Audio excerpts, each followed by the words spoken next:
We go out to the Coliseum Fairgrounds where we see Carolyn. She's going to give us an update on all the excitement going on at Rodeo.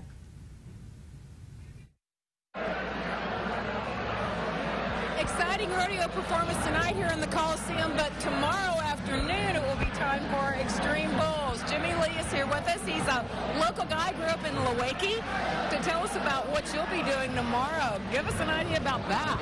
Oh, they just bring me in. They fight most of the rodeo, and they bring me in for the third guy in the Extreme Bulls. By PRCA law, you have to have 3 bullfighters. So we talked to Clay and Bryce. Of course, we get to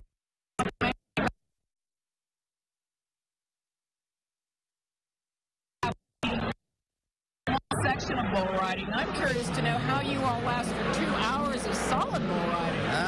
It takes a little bit of stamina for sure, but good weight training and good conditioning and a healthy diet every day is usually pretty you key. Obviously are in great shape. Give us an idea. You were just telling me about kind of the difference when you have 2 bullfighters versus 3, kind of what you each do. Right.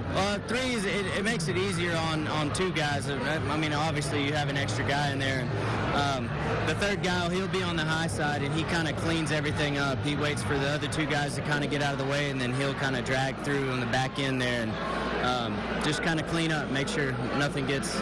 And I'm sure you all have worked enough together where oh, yeah. you do Yes, ma'am. Which position are you in usually? We usually rotate. We'll have a guy on the high side, and we'll, clockwise, counterclockwise, just kind of mix it up a little bit and get exposure everywhere. All right. A lot of bullfighters these days who work the rodeo circuit had some kind of a career in bull riding or whatever, but yours was a little bit different. Tell us kind of a short version of how you got started. Short version, I just kind of went through a little midlife crisis at 28 and decided that's what I wanted to do, and got in front of the right people, and it just kind of took off for me. So it's come a long ways, and 11 years now, so it's been... In your first gig, so to speak, in front of about 3,000 people at a rodeo in Monaghan. Yes, ma'am.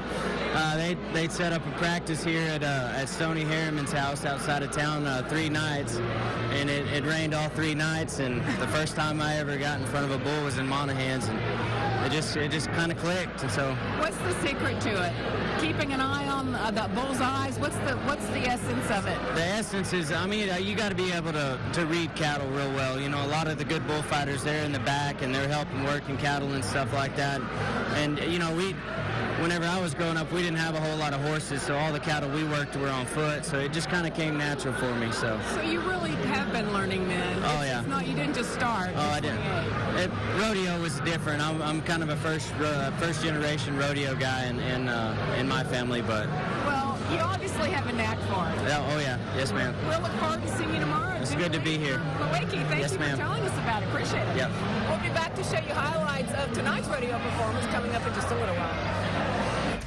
This rodeo update is sponsored by Twin Mountain Fence.